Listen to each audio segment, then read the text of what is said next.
Hey everybody, welcome to the Crohn's Fitness Food Podcast, dedicated to raising awareness, sharing IBD stories, and offering support for those with Crohn's and colitis. Together, we can share knowledge, experiences, and help show the world the many faces of IBD. Hi everyone, thank you for joining me today for another episode of the Crohn's Fitness Food Podcast. I'm your host, Stephanie Gish, Crohn's warrior since 2006 and lifelong fitness fanatic. My guest today is Jessica Porter, a Crohn's warrior and bikini competitor who is proving you can do anything with a chronic illness. She's been sharing her journey with fitness and competing while battling IBD and is here today to share her story with Crohn's disease, what motivates her, and what's next now that she's got her first competition under her belt. Thank you so much for joining me today, Jessica, and welcome to the show.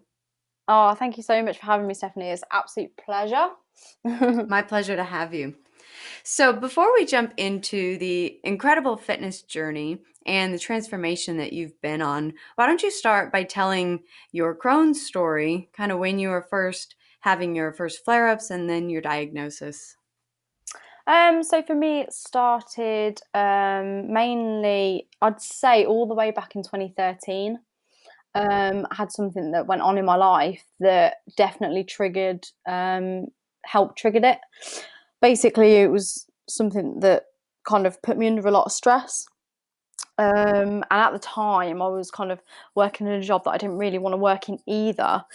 So that's when the pain kind of started. For me, it was like normal everyday, well, what I'd call normal everyday stomach ache. Sort of when you feel a bit unwell or you've kind of got a chill in your stomach. And to me, it was, oh, it's only a stomach ache, it's fine. Kind of left it, didn't really do anything about it, which was the worst thing in the world. And it really started getting sort of everyday bloating, pain. Sometimes I'd feel sick with it. Sort of late 2014, I'd say about November, I kind of started a new role. I was a store manager for my own store as well at this time, and I was doing 14-hour days. It was stressful, so that definitely did not help. So stress is definitely like my kind of trigger. I then finally went to the doctors, and my doctor kind of said, look, I can't see any. They kind of ran like multiple tests, was sent to the hospital for ultrasounds, CT scans, nothing was showing up. And my doctor kind of said, like, I think it is Crohn's disease, but I can't kind of tell you that because I haven't got anything to back it up. But I definitely think with all the symptoms that you've got, it's Crohn's. So it started getting really bad sort of January 2015. So what, we're a year and a few months down the line. I was wrote off sick from work for about 6 months. I couldn't get out of bed. It got to a stage where I was like curled up in a ball, sleeping, or curled up in a ball in pain. I couldn't eat. I took probably about 2 mouthfuls of food, and that was it. I was in pain for the rest of the day. So I kind of dropped weight very quickly from January 2015 up until April 2015. I kind of went right down to 7 stone in the most unhealthiest way possible. Wow. Had you thought about going to the doctor at that point, or had you just kind of been at home slowly declining this time? Yeah, so I only thought about going to the doctor sort of after Christmas in 2014, which is then how I got wrote off work from January. I should have gone sooner. I really, really should have, because they probably would have been able to help me better. I didn't really help myself. At the time, it was more of work was more important, which is not the mindset to have. I didn't think it'd be anything bad, if that makes sense. So it does. Yeah. I think a lot of us have, the more people I talk to, I find that it's more and more common that we are so stubborn and we don't go to the hospital when we should. I know I delayed and I didn't go in, and I've heard it from so many people that we just kind of, it's almost like we keep thinking it'll just get better. I'll just give it one more day, it'll get better, and it just keeps getting worse. 100% agree with that. To be honest, Stephanie, that is exactly what happened to me. I just put it off. It got worse and worse and worse. And when you think to yourself, it won't happen to me. This is me we're talking about. It's not going to happen to me. There's nothing bad here. Not the case at all. It was April 2015 that I was living in Suffolk, in part of the UK, with a close family member. And it was one day I just got out of bed, basically couldn't walk, and she finally rushed me to A&E. That's how they kind of diagnosed me. Was they sent me in for an ultrasound. They saw sort of a growth, but they couldn't see past it because there was a lot of fluid surrounding it. Then they sent me for a CT scan, which then showed the growth. So from January, when they started doing the test, to April, that's how quick it grew. And it grew to the size of basically my surgeon's fist, which was, he had big hands. It was quite big. It was a big abscess that kind of formed and attached itself to my large bowel and my appendix, which I then had to have removed. So my appendix is gone. A foot of that bowel that was infected with Crohn's was gone. Basically, they went in with a camera and the surgeon said, "Oh, if we have to, can we open you up and operate if it is that bad?" So, of course, I said yes. With tear-filled eyes, signing all this paperwork, thinking, "Oh my God, I hope this doesn't happen to me." I couldn't stop pulling my eyes out because I thought, why have I let it get this bad? Well, and the paperwork is always the worst. The paperwork is just the scariest. Here's all the horrible things that may happen, and it's like, but you kind of don't have a choice because you have to. At that point, you have to have the surgery. It's needed. Yeah, exactly. And obviously, at that point, they sort of said, "We don't know if we're going to operate, but if we have to, because it's an emergency, we would rather you sign all this now, and then we could just do it there and then." If I didn't sign that, I definitely would not be here today, because it was the abscess that grew was so close to bursting, which then could cause sepsis, which then, by the size of it, he said it would have killed me. Wouldn't be here today. So, wow. Yes, So what a journey. What a journey. Yeah. Tell me a little bit about the recovery process then, and what started happening at that point. Did you tell me a little bit about the surgery recovery, and then did you start jumping on different medications, and then how are you kind of managing it now? So straight after the surgery, because they kind of opened me up, they kind of made an incision from the top of my belly button down to the bottom of my stomach. So that kind of having that, it was so odd because obviously that day I was walking around and fine, and then they did the operation and I literally had to learn to walk again. It was like my legs would not work. And it was horrible because it did take around 6 weeks for me to be able to walk properly and not have to take breaks, if that makes sense. So I had to walk around for 30 minutes and I'd have to take a break again. And then I'd have to walk around for another 30 minutes and take a break again. It was so strange. Was it part of exhaustion and pain, kind of that combination? Yeah, it was just being exhausted, being in pain from having the operation done. And I think because my body had kind of gone into shock from where they did the incision, I think that's where my legs kind of went, "Hold on 2 seconds, we don't work anymore." So it was so strange, and trying to stand up properly, because to me I thought, "Oh, I can tell I've had a foot of my bowel removed because I can't stand up properly anymore." So yeah, I kind of had to try and do that. So that did take 6 weeks. Then stupid me went straight back to work after 6 weeks, didn't I?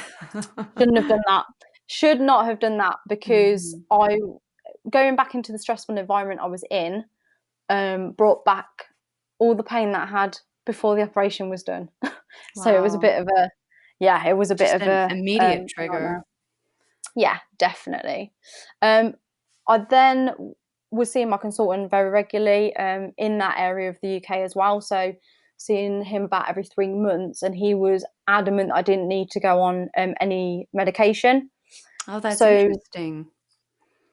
Yes, I was still struggling, and I kept saying, "Look, I am still struggling. I'm still going to the loo too often than what I'd like to. It's kind of getting in the way of my work life." I was bloated and in pain most of the week, basically, like near enough every day. And he was like, no, it's just where you've had the operation, you've gone back to work and you're trying to be normal again. So he was absolutely adamant I didn't need to go on any medication. So then I kind of moved back to my hometown, went to see the consultant at the hospital there, and she said straight away, I want to put you on Humira because I think it will really work, and I can tell you're struggling with it. Mm-hmm. So now that I take Humira, I've been taking that for a few years now, and it's gone so quick. It's helped me so much. That's It is awesome. amazing. It's given me the life that I wouldn't have if I wasn't taking it. I That can't is imagine being without it. That's so great. And it's so great that you also recognize the fact that you needed to see somebody else, that you didn't just stick with the one doctor who said you don't need anything. And I think it's what a great move that you were able to go back home and find this other doctor who immediately started to find something that might work. Yes, and she was very, very good. She straight away said, if this doesn't work, then we can try this next, and if that doesn't work, then we'll try this. And she was already thinking of backup plans just in case it didn't work. But I've not looked back ever since taking Humira. Yeah. Not looked back at all. And I dread the day when she says you can come off of it and you can take something else, because I genuinely do not think that anything else is going to be as good as that. Yeah. When you find So something that's working, you don't want it to go away. no, definitely not. So tell me a little bit about how you got from there, because you are very much made fitness a big part of your lifestyle now. So you are lifting weights, you're training, you just barely finished your first bikini fitness competition. So tell me what that journey was like. Have you always been into fitness, or was this something that kind of sparked after you started feeling better and went from there? Um, yeah, that is exactly it. So I kind of, after everything that happened, I kind of realised I didn't look after myself as I should have. Which then I did wait until it was a good moment. I think it wasn't until July 2016 that I actually started going to the gym. Hmm. Stepped in the gym, didn't have a clue what I was doing, like everybody else. Um, but from then, it's kind of not it used to be such a chore for me, but I thought at the start, I thought I've got to do it, I've got to learn, and I've got to try my best. I want to be in the best shape that I can to make sure that that does not happen again ever, while also being careful. And I thought it's it was like a good place for me to go and kind of be myself and try and push myself as much as I could. And obviously when you start off at the gym, I didn't have a clue what I was doing, and I kept having to ask for help, and that's completely okay. I always encourage anybody that's going to get into fitness Hmm. and start lifting weights to, if you're not sure, ask for help. Who Because did you ask? just they call them personal trainers at the gym that I was going to. I go to a completely different gym now, but they would always have someone there. um, they were really, really good help, showing me how to do things, and they'd ask me sort of what my goal was, and I said, I just want to tone up. At the time, I just wanted to tone up and feel better and be fitter and have the best beach body in the world. Mhm. It's what we all want. Yeah, exactly. So they were kind of saying, try and lift some weights and do some cardio as well, and they did really, really help me. Um, and then it just kind of went from there, and I started to like really push myself and feel so much better, and I could see changes in my body as well as feeling better in myself. For me, energy is like a massive thing. I'm always low on energy. I'm Mhm. always tired because of having Crohn's, and it was one of the things where at the gym I kind of it took my mind off that. So I still don't have as much energy as what any normal person would and what I'd like, Mhm. but I could kind of forget that I've even kind of got Crohn's for about an hour and a half. Mhm. And that for me was a massive thing of that is why I absolutely then started to love training and doing what I do basically. And what got the fitness bug? What kind of prompted that? So you're feeling good, you're training, you start learning everything there is about weightlifting properly and getting into nutrition. What finally prompted you to take on a fitness competition? Because that is a very intense endeavor. It is. Yes, and it is hard work. So the coach that I'm with at the moment, she went through her first competing year last year, Hmm. and I kind of watched her journey, and I thought, God, it's absolutely amazing what she's doing. Um, I thought to myself, I'd really love to do that, and it was only kind of last year that I said to her, like, would you be my coach if I was to do this next year? So kind of do my training plan, do my meal plan for me, so I don't have to think about any of that basically, and just do my best and still go to work as I would normally, rather than trying to think of my own training plan and food plan and thinking, am I doing it right? Am I not doing it right? But it was only last year that I kind of said to her, like, if I train all this year and have you help me with my training and my food, would you want to coach me next year, and would we be able to do it? And she said, I think you can do it. Hmm. 100%. She said, I would be more than happy to coach you and help you on that journey. And that is basically what we did. I trained all last year for it. Kind of cut down a couple of times in the year because I went on holiday and things like that. So I didn't grow as much muscle as what I would have liked to for this year, but I didn't think I would actually do it this Hmm. year, believe it or not. It was just, it kind of, October came round, and the federation that I competed with, PCA, which is quite a well-known federation on social media, they were kind of announcing that they were opening the registration for certain shows, and they announced that they were doing a first ever first timers show in March, which is why I thought, now is a better time than any. So I registered for it. Um, I mean, I had a good year of eating well, eating little and often, which definitely helped with digestion and pain. And I wouldn't get too bloated, but I still get the odd day where I am bloated. It really has helped me manage sort of the condition, as well as obviously my medication. It's kind of helped alongside each other. So yeah. Well, that's awesome. And you did fantastic. I watched your Thank you. journey through social media as you were going, and you looked phenomenal. You did fantastic, and it was fun to watch you. But I am curious to know, how did you balance like the food and everything with managing Crohn's disease? Because you mentioned they kind of helped hand in hand, but that can be a very intense process of watching your calories, eating certain kinds of food. Did you struggle trying to keep with your nutritional plan and balance Crohn's disease? Tell me a little bit about that. I did struggle a little bit.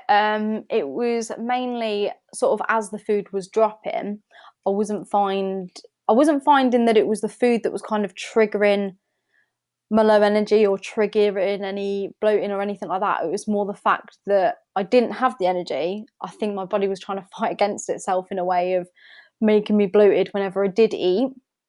Um, there was a sort of, as you go down the having to cut down even more to get sort of stage lean, it was it was a learning curve for me and for my coach at the same time, because she kind of haven't hasn't prepped anybody with a condition like mine. Hmm. So it was a fact of, we had to try different kinds of foods as we went along, and if something didn't agree, then she'd react to that and completely change my meal plan and go, right, try this instead.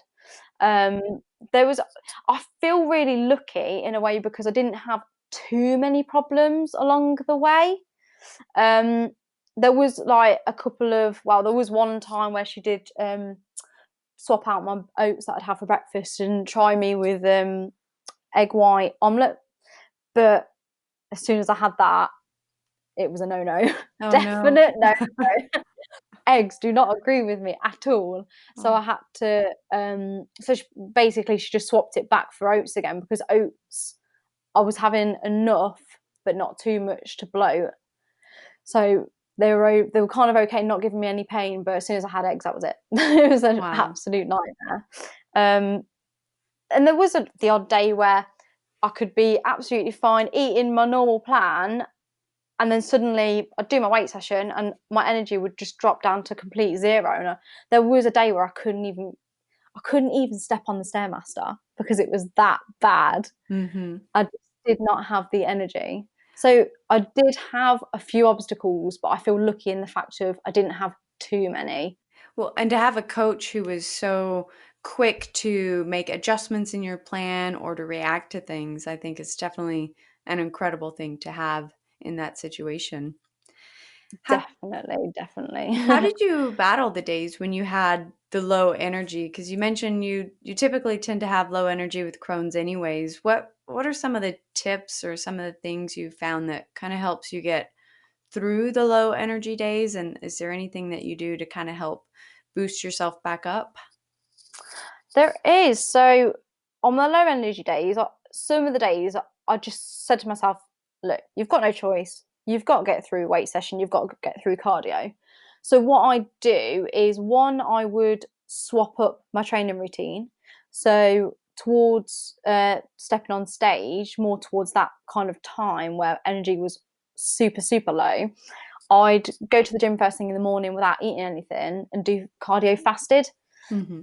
And then, because I found I had kind of the energy from waking up to do it, so that'd be first thing in the morning, sometimes at 5 a.m. in the morning. And then I'd go to work, do my normal 8 hour, 8.5 hour day, and then I'd go back to the gym afterwards and do my weight session. But I'd make sure that I'd eat something just before going to the gym. So I made sure I always had a banana in my meal plan. Well, my coach always made sure I Hmm. had a banana in my meal plan. She did say to me, you can have it as post workout, so like after a workout, but I used to use it as like a pre workout, so before workout, because high caffeine, I can't take normal pre workout supplements. I have to be really, really careful. So I just use that instead, which I found worked well. Um, I also, and this might sound a bit odd, but I Hmm. also, as soon as I got home from the gym, I'd make sure I'd eat something straight away. And then I'd get in the bath and put in a bath bomb, some bath oils. I Hmm. found that really, really helped. Um, it was just a fact of, I thought to myself, I can't eat what I want, but I can still enjoy the little things in life. And Yeah. I found that did boost me. That did give me like a little boost because I'd be really relaxed. I'd get in bed, have a really good night's sleep after it. I couldn't do it every day. It's a shame, but some days just got too involved with doing other things. But the days that I could, it was good. And it does make so much sense, and it sounds so nice to be able to just have a long, relaxing, soothing bath, which probably helped your muscles recover a little bit and then helped your brain just unwind and de-stress. And then, like you said, you get a great night's sleep after that. And that's it's probably the best way Yeah. to boost your energy. Yeah, definitely. Because not enough sleep, you will have no energy, and I didn't have any energy as it was, so I had to make sure I got definitely enough sleep. So that really, really helped. That is great. So tell me a little bit about what it's been like to come back to settling into your normal everyday routine. Do you typically, you're obviously probably not eating a contest diet anymore. So tell me a little No. bit about do what troubles you end up with Crohn's. Does the Humira help so that you're able to eat everything, or are you still kind of watching what you're doing now? So I am still watching what I eat. I mean, I do have the odd day where I do have a little bit of chocolate or a little biscuit, Mhm. or maybe 5 or 10. But now that I've finished my competitions for the year, I can do that. But it's like anything. I mean, because of Crohn's, I have intolerance to dairy, so I have to be really, really careful. So I can have chocolate, but just not too much of it. I still have to be really careful. So Mhm. I kind of thought to myself, well, I definitely still want to compete, and I want to compete next year for definite. So for me, I was never going to go back to the normal eating what I want every day like I did before I started training for this year. Because I thought next year it's not going to help me to be able to prep down again smoothly. I'd rather next year go smoother than this year. So I thought, well, I can't gain too much fat anyway, so I have kind of stuck to a meal plan, but I'm eating a lot, probably double than what I was when I was on prep, basically. But we've kind of kept it to the same foods. All we really added in, because I was on very low carbs when I was on prep, so to try and kind of cut down that much. So all we've kind of added in is more carbs. So I have like rice, pasta, but I keep everything as plain as I can. I have minced beef, and all I literally do, I do not have any jarred sauces. I make my own sauce out of passata and a few herbs and a few other things that I put into it, because I know that I'm okay with that. Whereas I couldn't have tomatoes before I even started training for this. So I make sure that I have little and often of the things I couldn't have before, and I seem to be okay with it. But yes, not having too much of the things that I'm just trying not to overdo it. So at least I'm in a good balance, I hope. It's a great way to do it, and just a good spot to be in, especially since you found that it was having this synergistic relationship with your Crohn's, and the dieting and the working out was helping. So it kind of goes hand in hand. But Definitely, definitely. And eating, I will always say, eating little and often has really, really, really worked for me, because eating big meals after trying to eat big meals after having my operation, having 3 big meals a day just was not working for me at all. It bloated me too much. It put me in pain. I just felt awful. So it has worked for me. It's not going to work for everybody, but yeah, it definitely worked for me. and it might help others. I mean, that's what I love about us being able to share our stories, is what works for you may not work for others, but it actually might help and work for others. So I think it's so great that we have the opportunity to learn from each other and kind of just hear the journeys of other people who are going through the same thing. Yes, definitely. And someone can try sort of eating like that or doing things like that. And I've had so many people follow me with Crohn's or an ulcerative colitis, sorry, on social media, and asking the odd question and saying, "Oh, I don't know how you do it." And when you've got a goal in mind, you just do it, and you just kind of get on with it. And as I say, we're all different. Not everything's going to work for the same person, but it's nice to have the option to listen to other people and try that thing to see if it does work for you. And if it doesn't, that's completely okay. At least you've tried. Yes, So I agree. So, what do you think the biggest benefit or biggest lesson that you learned from going through this whole competition experience and coming out of it on the other side? the biggest thing I learned is to not let IBD control your life.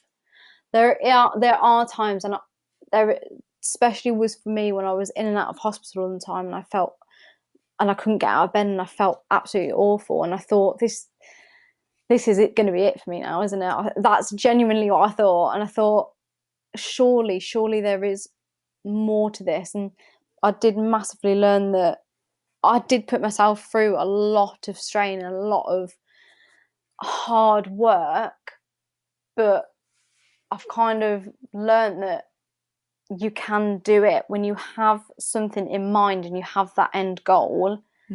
You will just be able just to work around the condition that you've got and work with it.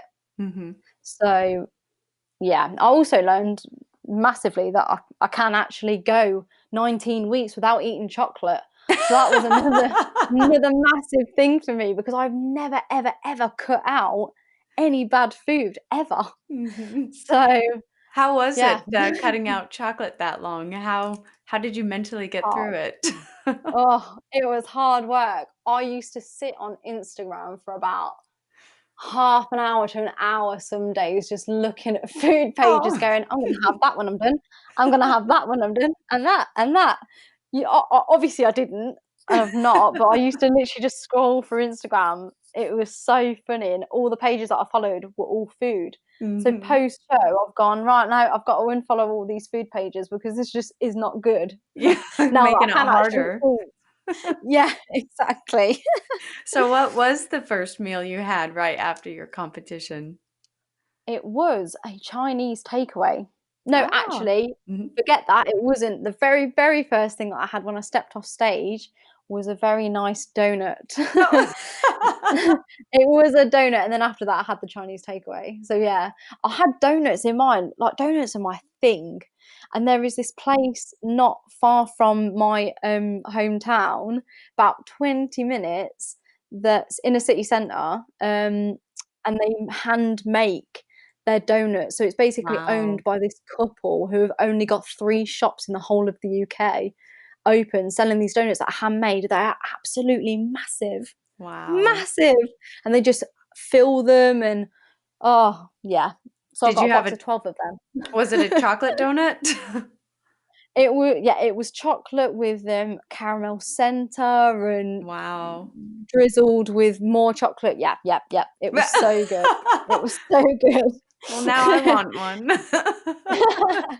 You definitely need to try these donuts if you ever come over to the UK because I will give you their Instagram page. They are Yes. so Yes, share good. it with me and I'll put it in the show notes so that if anyone who's listening is over there, they can go have the donuts if they haven't yet. Oh yes. Even making the drive, even if it's really far away, it is so worth it. Worth They it. are so good.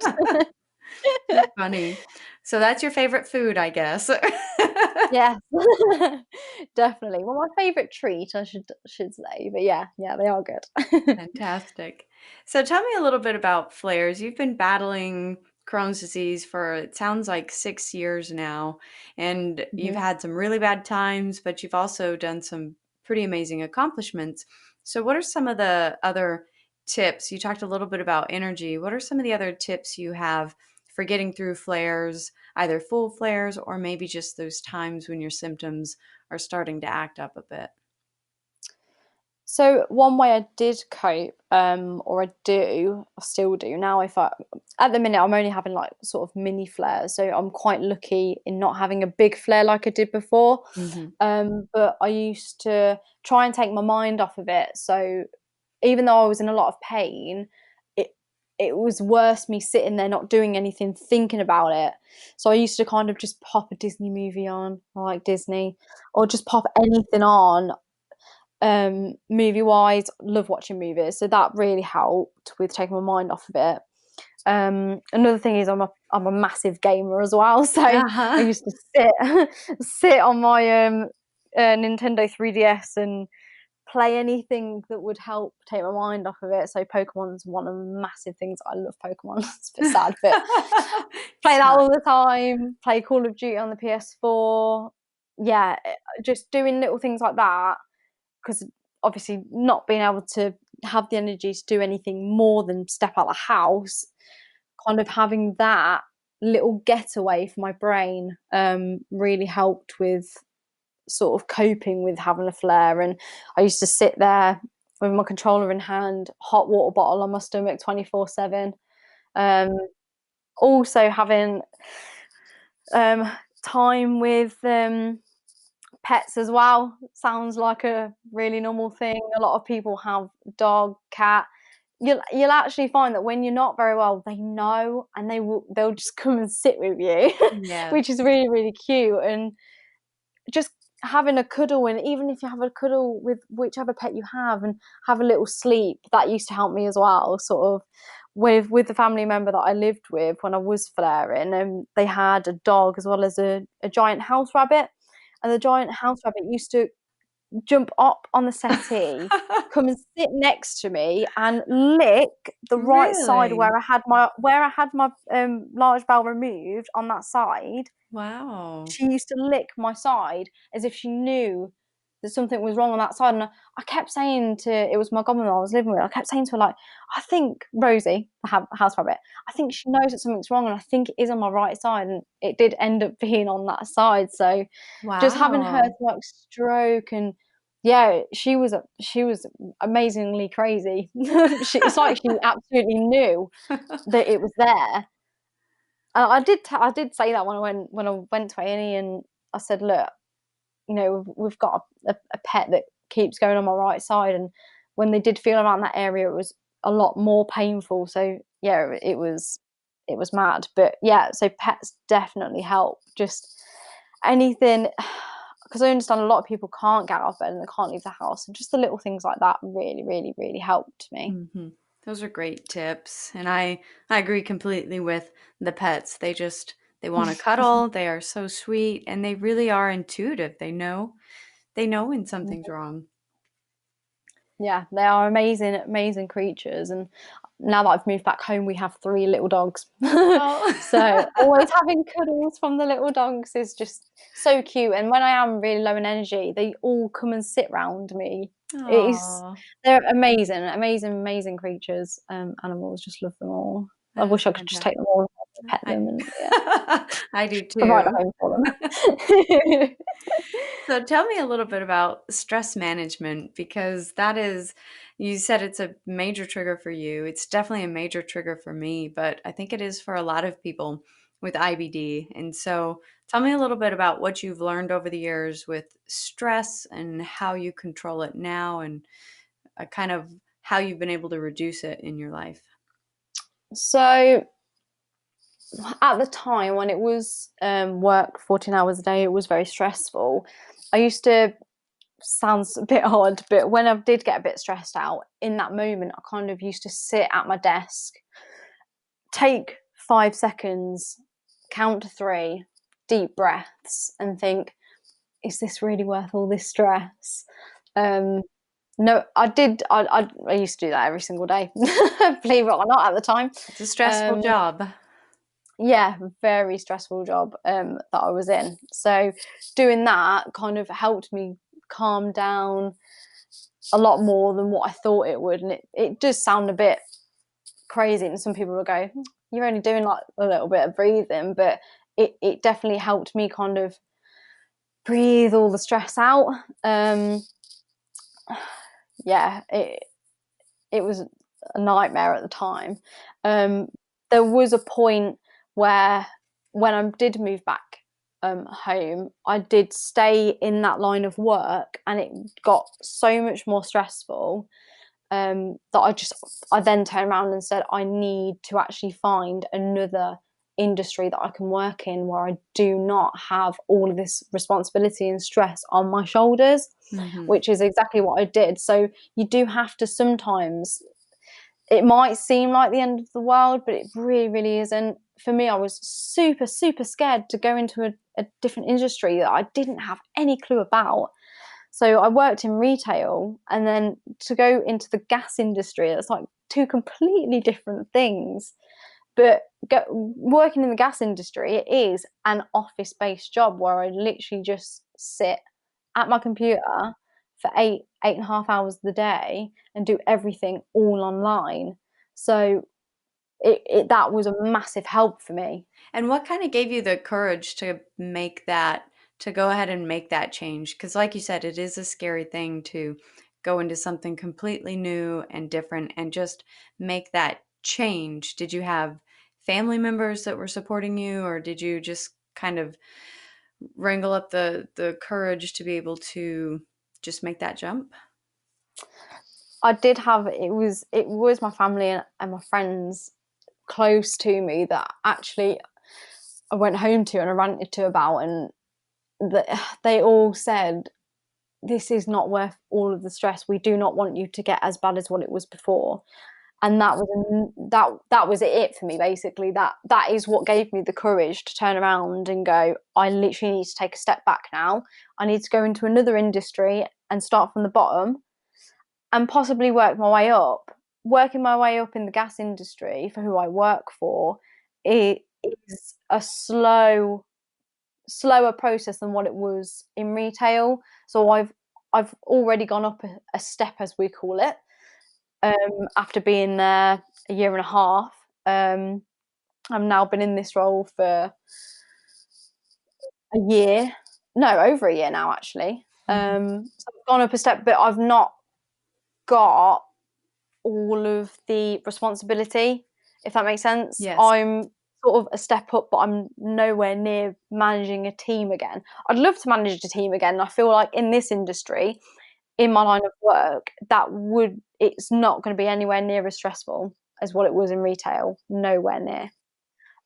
So I'm just taking it slow, trying to do well.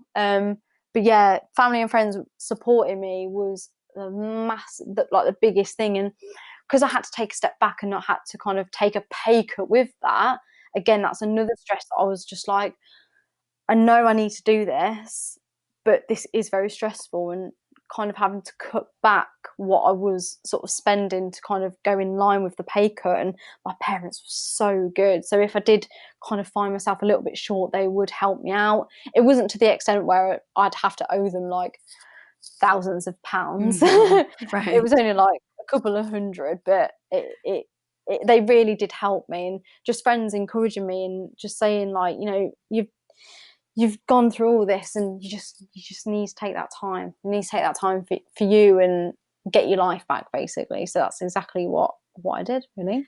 And how quickly did you notice a change? Did you feel kind of an immediate stress relief? Did you notice your symptoms improving a little bit as the stress went away? Yes, it actually physically was instant. So as soon as I gave in my notice at my old work, and they basically said to me like, you're so good, what is the reason? And I said, it is because with the condition that I've got, I'm manual handling, I'm lifting heavy in a workplace, moving stuff around. Yes, I lift heavy at the gym now, but it's different Hmm. lugging a bunch of heavy boxes around at your workplace every single day for the 12 hours that you could be there for. It was too much. And as soon as I handed in my notice and they said why, and I said I'll have to take a step back, I went out of work that day and I thought, thank God for that. Wow. And just literally like days later, because I gave the week's notice that they wanted, so that's literally all I did. And as the last week went on, I just felt it lift from me, basically. And as soon Wow. as went into my new role, um, I knew that's kind of where I should be at this point in time. So it was massive. I loved going into my new role. It was such a nice challenge. Hmm. That's awesome. That is so good. So tell me a little bit. You've been sharing your Crohn's story. You share it online on your Instagram, and you recently did an interview, I think a TV interview, another radio show over there. So tell me first, what compelled you to start talking about Crohn's disease and IBD and compelled you to start sharing your own story? So I realised that when I was diagnosed a few years ago, hardly anybody knew what it was. So it was a case of when I went back to work, I literally had to explain to my line manager exactly what happened to me, what it was, and I had to provide him links and everything for Wow. information about it. He had no idea. And that's kind of what prompted me to, when I did getting more into fitness and going to the gym and stuff, that's what prompted me to then share my story on social media, because I feel like not enough people know about it. Hmm. And sort of, if you are in a situation where you have to use a loo urgently, there's not enough people that know about it to go, yeah, that's absolutely fine, you can use our staff loo, or anything like that. I feel like more and more people need to be educated, and they need to understand that not every disability is visible. Hmm. It's one of them things where if we need to go, we need to go. Yes. And I found myself in a couple of situations where I was driving to and from friends, traveling an hour, hour and a half, 2 hours, and I'd have to use the loo urgently, and there was nowhere about.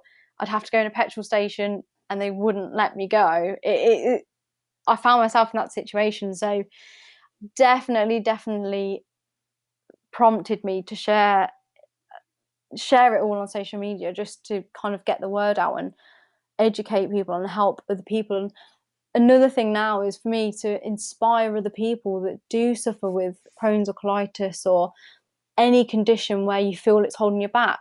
I feel Hmm. like having someone to aspire to, and that's what I hope I do, helps people to try new things like go to the gym or eat a bit healthier or anything like that, basically. And just to think that there is light at the end of the tunnel, it will get better.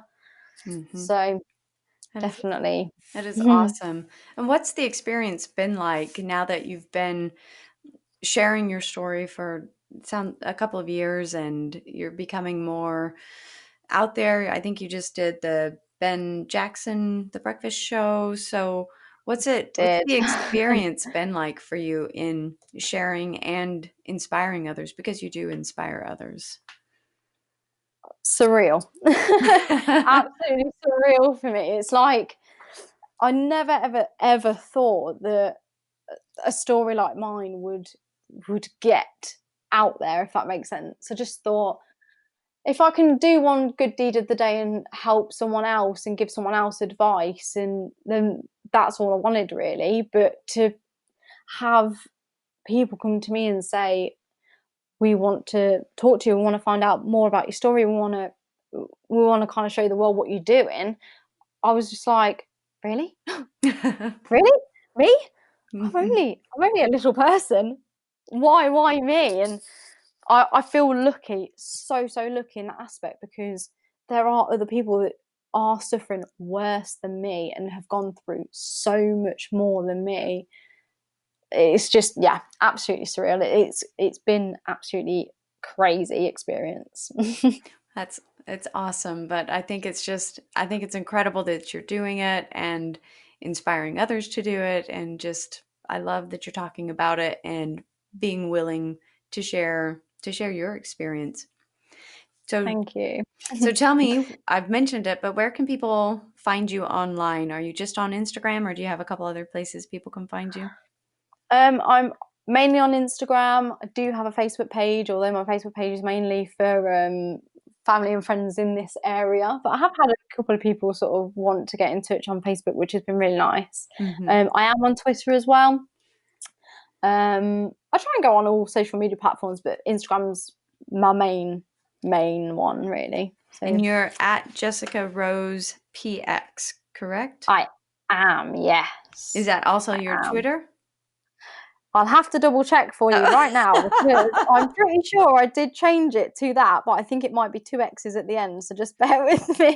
Okay, I'll make sure Typical. to put the correct one in the show notes. So I'll link it in there as well. Perfect. Yeah, it is Jessica Rose P with 2 X's for Twitter, because I couldn't get the 1 X in there. Someone else had taken that one. I thought, I don't know, the rudeness of it, I tell you. So rude. So we covered a lot today, from your journey and your competitions, diet, stress, energy.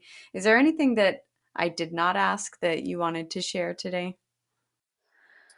No, I think you covered mainly everything. It's been an absolute pleasure, Stephanie. Thank you so much for having me. I can't express to you how much I appreciate you. Oh, it's my pleasure, and I just thank you again for coming on, being so open with your story and being willing to share it. And you definitely inspire me, and I know you're inspiring others. So thank you so much. Thank you. Thank you so much. Thank you for listening to the Crohn's Fitness Food Podcast. I hope you enjoyed this episode. If you have an IBD story, either as a patient or a family member, that you'd like to share as a guest on this podcast, or if you have a topic you'd like to hear about, send me an email at crohnsfitnessfood@gmail.com. If you'd like to learn more about me and my Crohn's journey, follow me on Instagram using @crohnsfitnessfood, or visit my blog for in-depth articles about my struggles and victories with Crohn's through diet, fitness, and lifestyle at www.crohnsfitnessfood.com. And finally, remember, be strong, be grateful, and be the warrior that you are.